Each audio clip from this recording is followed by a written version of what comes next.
Könüller yolum ışık, sözüm nur.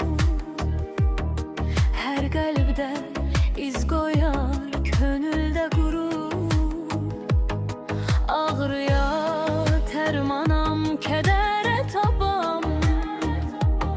Sevgiyle yoğrulmuş qəmli kitaba.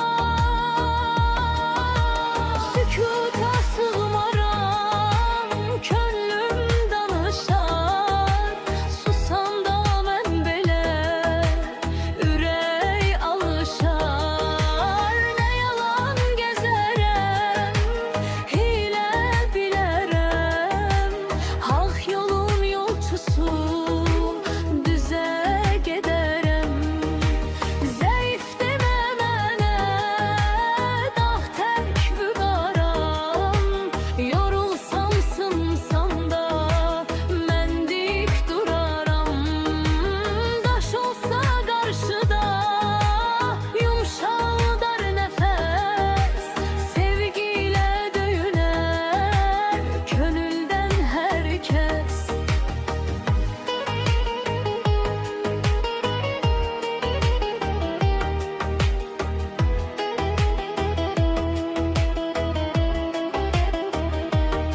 Qəlbimdə mərhəmət, sözlərim şəfa. Özümə verdiyim sözdür hər vəfa. Yıxılan ruhlara dayaq olaram. Könül tatlı kimi qəlbdə qanaram.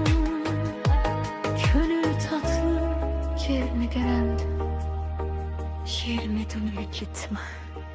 Sükuta sığmaram, könlüm danışar. Susanda mən belə ürək alışar.